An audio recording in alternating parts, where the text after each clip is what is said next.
रहने के लिए जगह दे दी जाए। संपूर्ण राज आप ले लो, संपूर्ण धरती आप ले लो। हे धृतराष्ट्र, 5 पांडवों के लिए केवल 5 गांव दे दो। कितने गांव दे दो? केवल 5 गांव दे दो और वो 5 गांव में ही संतुष्ट रहेंगे। ये मैं वचन देता हूं, ये मैं विश्वास दिलाता हूं। याद रखो, जो पुत्र अपने पिता के सामने बोलने लगे, ये समझ लेना उस पुत्र का भला होने वाला नहीं है। क्या? जो पुत्र अपने पिता के सामने बोलने लगे,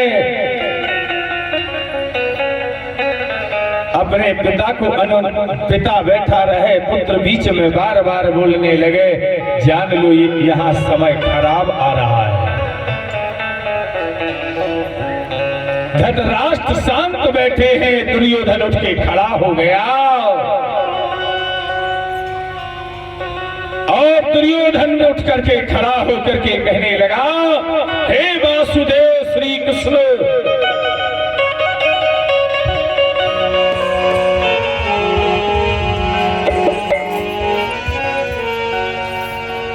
अरे 5 ग्राम की बात करो, सुई रख भे भर नहीं ध्यान मिले।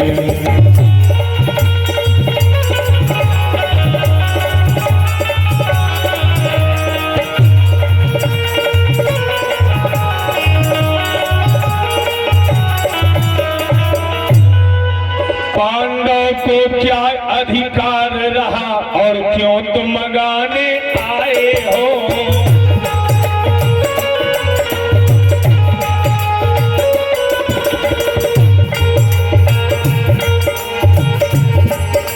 क्यों तुम मंगाने आए हो? अरे 5 ग्राम की बात तो क्या, सुई रख धर भूमि भार न हो।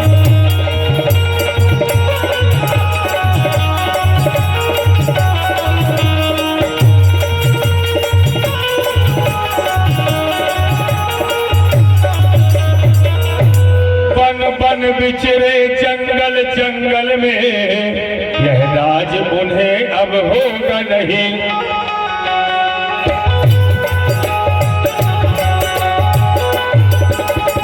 राज उन्हें मिलेगा नहीं। ये पांडव कौन है हे कृष्ण, भूमि जद जीवन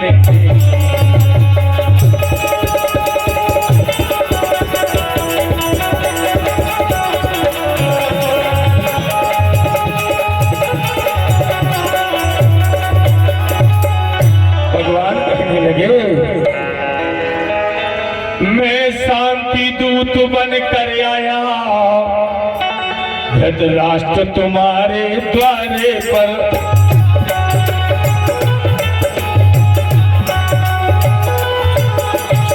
धृतराष्ट्र तुम्हारे द्वारे पर, राजा तुम हो या बेटा है, यह बात सुनाओ।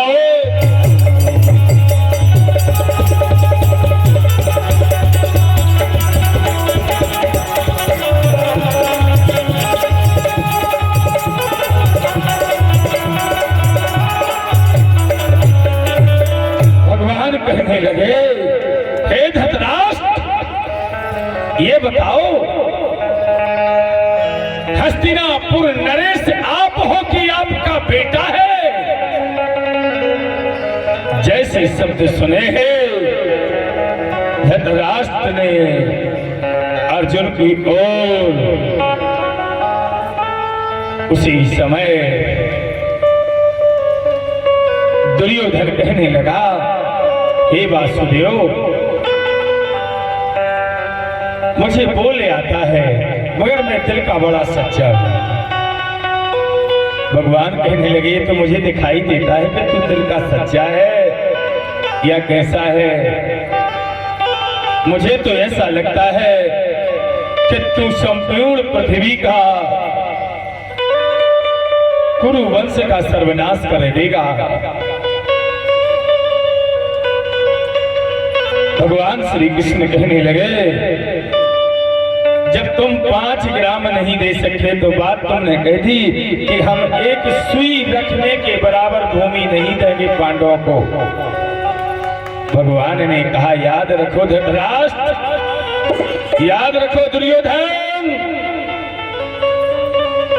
वो दिन दूर नहीं जब इस सिंहासन पर पांडु पुत्र विराजमान होंगे, क्योंकि इस कुरु वंश के पांडव भी बेटे हैं और कौरव भी बेटे हैं।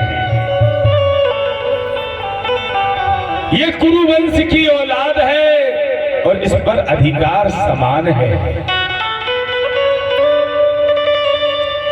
उसी समय दुर्योधन कहने लगा बोले आया है द्वारकाधीश कोई बात नहीं, आपको मालूम है? बोले क्या? बोले आप मेरी मैया ने जब से सुना है कि आप हस्तिनापुर आ रहे हैं, उसी दिन से मेरी मैया ने आपको 56 भोग बनाए हैं।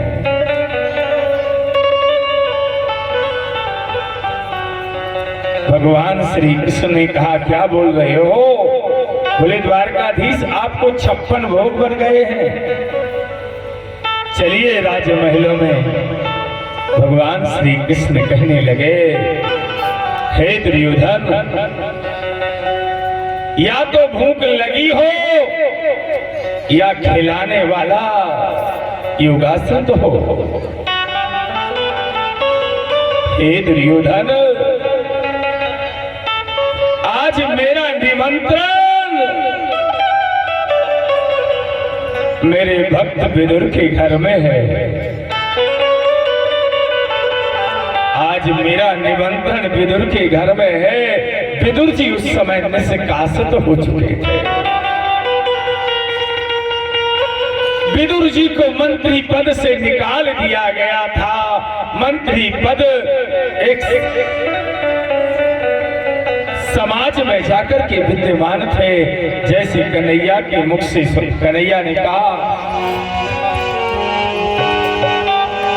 अरे आज निमंत्रण विदुर घर में, अरे आज निमंत्रण विदुर घर में, हम विदुर द्वार को जाएंगे।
श्री कृष्ण ने कहा दुर्योधन हम आज विदुर के घर जाएंगे। दुर्योधन कहने लगा विदुर के घर में खाने को नहीं, वो तुम्हें क्या खिलाएगा? भगवान ने कहा विदुर के घर में खाने को हो ना हो, जो उसके घर में होगा हम वही खाएंगे। आज कन्हैया कुरु सभा में से उठ करके भगवान जाने लगे। दुर्योधन को क्रोध आया। दुर्योधन ने भगवान को अनुचित शब्द बोलते हुए कहा पकड़ के जंजीरों से बांध करके जेल में बंद कर दो। भगवान श्री कृष्ण खड़े हो गए और कहने लगे दुर्योधन,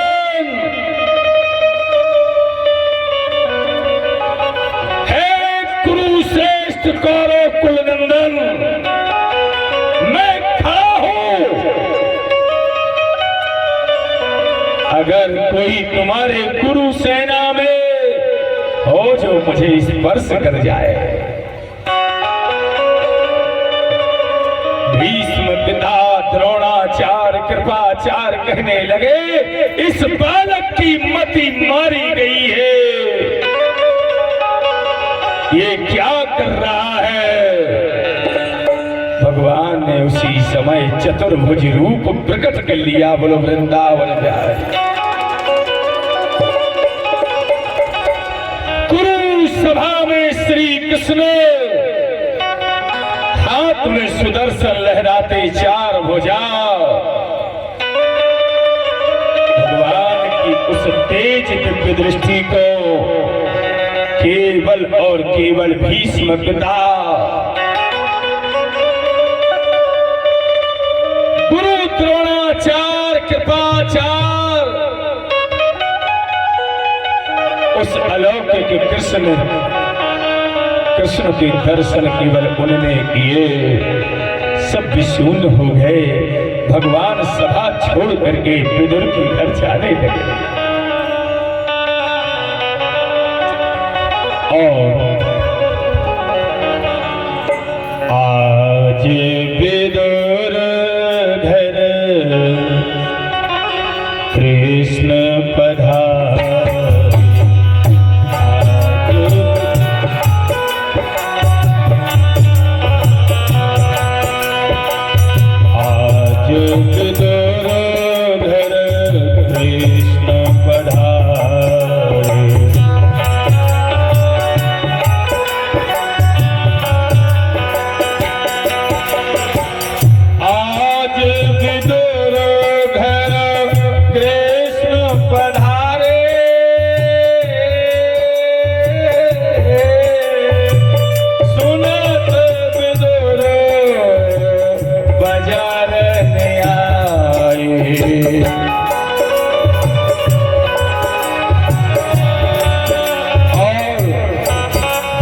सुना है विदुर ने कि आज प्रभु मेरे घर जा रहे हैं।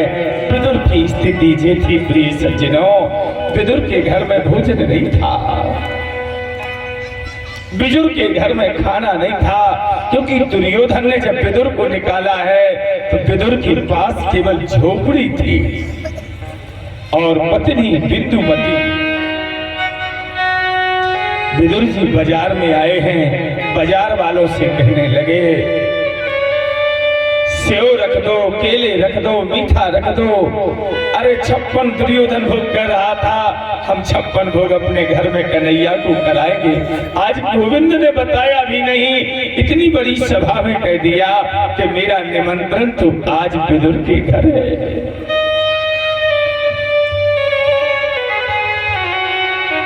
साक दुर्योधन की मेवा त्यागी, साक विदुर घर खाए। आज भगवान विदुर जी बाजार में है, सुबह सुबह का वक्त है। विदुर की पत्नी विदुर रानी स्नान कर रही है।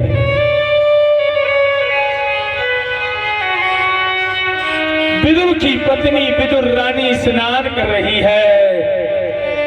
भगवान विदुर के दरवाजे कुटी के बाहर खड़े हो गए और साकर प्रभु खटखटाने लगे।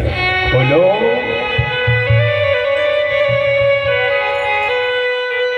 ए विदुर, घर खोलो, दरवाजा खोलो, मैं तुम्हारे दरवाजे खड़ा हूं। वाह, ये है प्रेम। विदुर रानी ने पूछा कौन है? भगवान श्री कृष्ण कहने लगे द्वारकाधीश से कृष्ण आए हैं विदुर रानी। जैसे विदुर रानी ने सुना कि आज गोविंद मेरे घर पधारा है, साड़ी पहन रही थी, साड़ी भूल गई। जैसी विदुर रानी खड़ी थी वैसी विदुर रानी गोविंद के सामने खड़ी हो गई। जैसी खड़ी थी वैसी खड़ी की खड़ी रह गई। भगवान गदगद हो गए। बाहरी विदुर रानी, बाहरी विदुर रानी तू धन्य है। भगवान को किसी की काया से और भगवान को किसी की माया से मतलब नहीं है। क्या भगवान को ना किसी की काया और ना किसी की माया। भगवान को उस काया के अंदर रहने वाले भाव की आवश्यकता है। मानहु एक भगति करना था।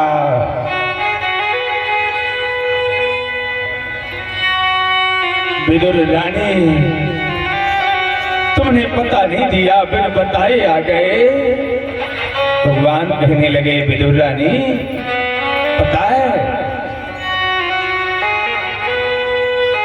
मैं कल का आया हूँ द्वारका से, मैंने कहीं कुछ खाया नहीं है। मैं तो वहीं से विचार करके आया था कि आज मेरा भोजन विदुर घर में होगा। विदुर जी कहाँ गए?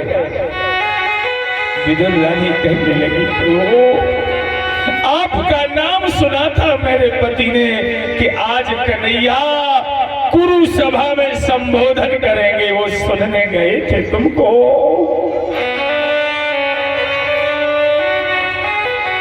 वो आपको सुनने के लिए गए थे और आप हमारे घर पधार गए।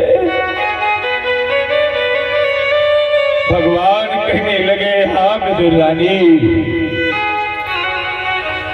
जो तुम्हारे घर में रूखा सूखा हो लाओ, बहुत भूख लगी है, भोजन करना है। और उसी समय विदुर रानी कहने लगी, सुबह सुबह का वक्त है, कुछ नहीं है कन्हैया। हाँ, 2-4 दिन पहले केरा आए थे, देखती हो। और जैसे विदुर रानी,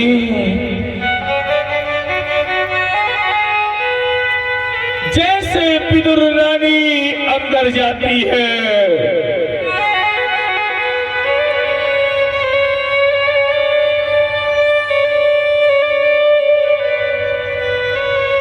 अंदर जाने के साथ देखती है तो केरा काले काले हो गए हैं। विदुर रानी आई है, केला उठा करके आई है और केला के छिकला इतनी भाव विभोर हो गई, इतनी विभोर हो गई कि छिकला गोविंद को खिलाती है और गूदा फेंक देती है। क्या इतनी मनमुक्त है कृष्ण को देख करके, शरीर की तो सुध भूल गई, अब तो खिलाने में भी भूल गई है। भगवान छिलका खा रहे, बाप दुर्रानी, बाप दुर्रानी, इतना स्वाद है तुम्हारी इन केलों में कि मैया यशोदा की माखन मिश्री का भी स्वाद फीका हो गया है।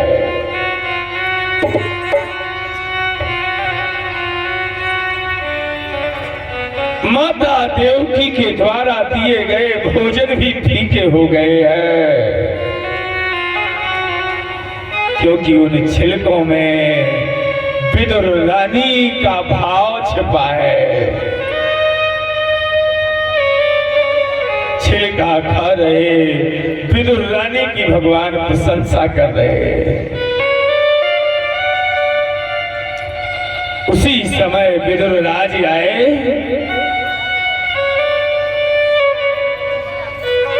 और जब विदुर जी ने आकर के दरवाजे में देखा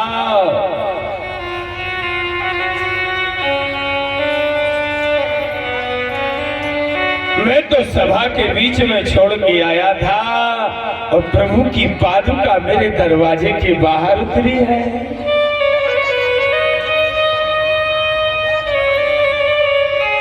ये पादुका गोविंद की मेरे घर के बाहर कहीं गोविंद आया होगा। विदुर जी अंदर गए तो विदुर रानी को देखा। विदुर रानी के तन बदन पर वस्त्र नहीं है। विदुर रानी गोविंद को छिलका खिला रही। विदुर हाथ जोड़ के स्तुति करने लगे, जय हो प्रभु,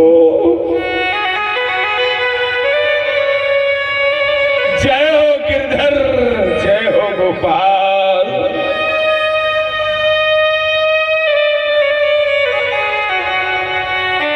भगत द्वार प्रभु आपने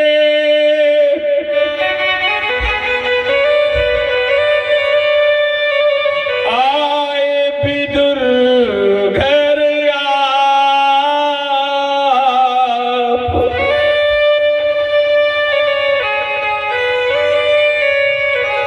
और छिलका खावत कृष्ण कन्हैया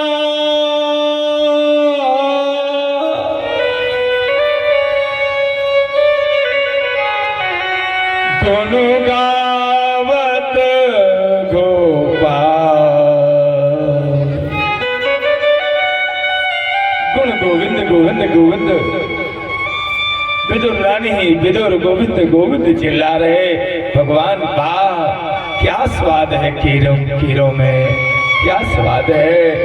कन्हैया के चरणों में विदुर जी रोने लगे। प्रभु, ए प्रभु, आपको छिलका दे रही है बिंदुमती। हे प्रभु, तुमको छिलका दे रही है। बूंदा तो फेंक रही, उन कीरों में क्या स्वाद होगा। उन छिलकों में कहाँ का भाव होगा। भगवान कहने लगे, विदुर, हे विदुर, मुझे धन की आवश्यकता नहीं है, मुझे तन की आवश्यकता नहीं है। केवल और केवल मुझे भक्ति ही प्राप्त कर किया है, भक्ति से ही पाया जा सकता है। केवल और केवल मुझे भाव से पाया जा सकता है। हे विदुर, तुम्हारे समान मेरा भगत ना होगा है ना होगा।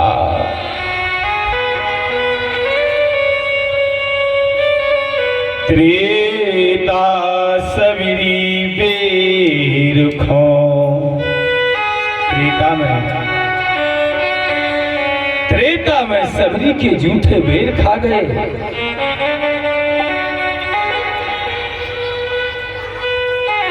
और उन जूठे बेरों को खा करके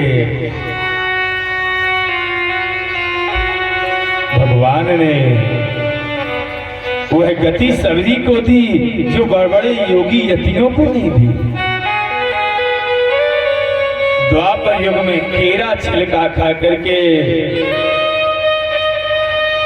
वह गति विदुर को दी जो बड़े बड़े योगी यतियों को नहीं दी।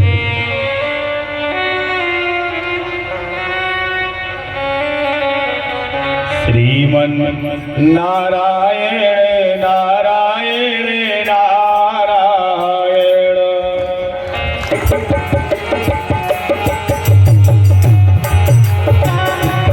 श्रीमन नारायण नारायण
सुखदेव जी कहते राजन, भगवान श्री कृष्ण विदुर दासी पुत्र थे, जिनके परमात्मा ने छिलका खा करके परम गति प्रदान की। क्या की है? परम गति प्रदान की है। और भगवान के परम भक्तों में से आते हैं।